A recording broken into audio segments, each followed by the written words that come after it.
So, I watched a filmographic experience, if you will, called Possessor,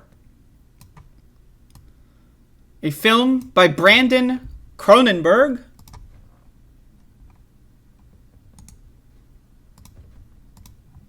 Let's go, Brandon. I agree. So, I watched this movie, and I gotta say, pretty good. This is one of those movies that is kind of hard to spoil, right? Like, I could describe every part of this movie, but I wouldn't spoil the experience watching it, right? This movie has a lot of, there's a lot going on in this movie. So, so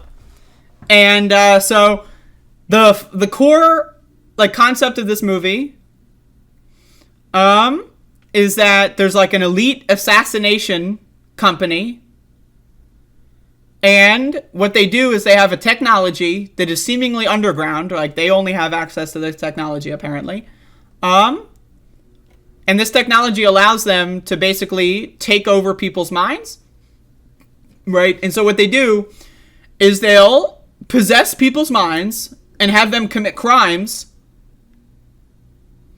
so that, it's better than having the assassin with a sniper rifle, because then, who knows if they got caught on a camera somewhere. So, possess a random person, have them commit a crime. That's the concept of the movie.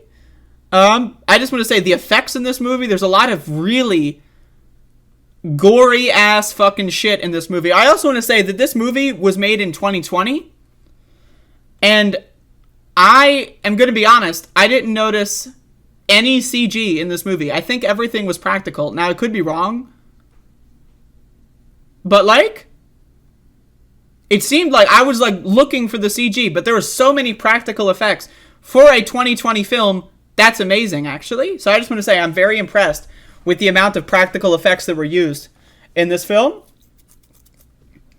And for that, I just want to once again say, let's go, Brandon. I agree. So, anyway, so the plot basically, there's the introductory assassination possessor, right, where you understand, it's the setup. You understand what the system is, right? It takes place in the first part of the movie. So at the first part of the movie, they show that the person who's possessing someone is a long time worker for this corporation, this dystopian assassination corporation.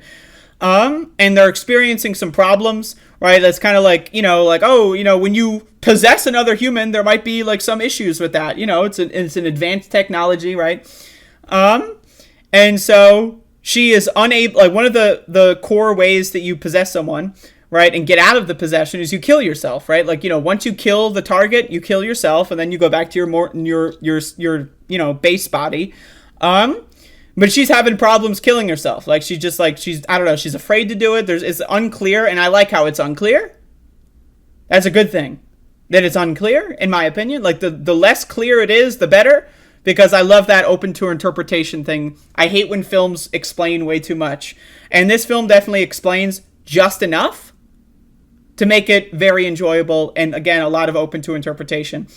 So anyway, then she's like, I want to go back to my family or whatever, take a break and, just kind of stop being a weirdo assassin.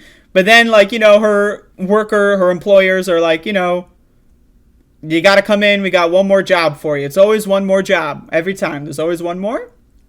There's one more, and then it's over, because that was the last one that you're going to do, and then, So anyway, they set up this whole thing where it's okay, we got a high-profile target. You want to basically kill their whole family so that, the stepson inherits the whole company or whatever, something like that. So, now I just want to say, I'm just throwing this out there, there is some full frontal male nudity in this movie. And they tease it throughout a lot. So there's a lot of sex scenes in this movie. There's a couple. And there's a couple of them where we get teased with the full cock. And I'm thinking to myself, how come, this is something I notice in movies, is that they have no problem showing titties, but there's always a problem with cock. They never want to show the cock in the movie. This movie, we get to see full cock And so that's there you go. So if that's something that you want to see, there you go. So anyway, throwing that out there. Another box that gets checked off on this movie is dead kids. No spoilers, but a kid gets shot in the head. And then the camera shows the kid bleeding out in a pool of blood from the headshot. Now, I just want to say, as I've said before, any movie that has the balls to kill children, I'm in. I'm in. Most movies are afraid of that. So anyway, this movie, pretty good. Pretty good. The plot, again, I don't want to spoil all the twists and turns, but basically the assassination goes well, but the assassin has a trouble going back to her old body, right? And then so the first half of the movie are the assassinations, and the second half of the movie is like the host and the possessor fighting over control of the host's body, right? And then, things go awry, and, it's a fun movie to watch. No dogs are killed, right? Nope, no dogs are killed. Anyway, it's a good movie. I would recommend it. It's gross. It's very gross. I enjoyed it. And I would recommend this movie if you like gross psychological horror films. This does a good job. And also, there's some cock. So I just want to throw that out there. That's a bonus. Get it? A bonus? Anyway, good movie. The effects are good. Again, it's all practical effects. And that's what I love. You don't see that often in movies, right? Lately, this is all practical.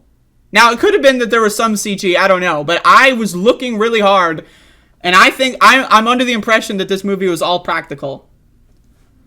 But anyway, again, Brandon Cronenberg, son of, I believe, David Cronenberg. I've only seen Scanners, which I'm told is one of his least good films. So I'm getting into the Cronenberg family here. But once again, I have to say this movie, surprisingly very good. I don't know why I say it's surprisingly good, but it's good. I'd recommend it. Let's go, Brandon. I agree. So there you go. Possessor. It's on the list. I recommend it. If you like cock, and you like dead kids, and you like psychological horror, and you like gore, there's a lot of scenes in this movie where the assassins will literally let me continue talking about this. But the assassins, instead of just shooting the target in the head, there'll be a 2-minute scene of them with a fucking butcher knife going, and then there's blood coming, and it's it's unedited, right? It's just full. Yep, I've got the one assassination has a fireplace poker. And they go and they jam it into the motherfucker's head and rip their teeth out and jam it into their eyeballs and go and it's bro, you've got a gun. Just shoot this motherfucker. You don't need to spend several minutes. But it's great. I don't know, man. It's great. Anyway, I recommend this movie if any of these things seem interesting to you. There you go.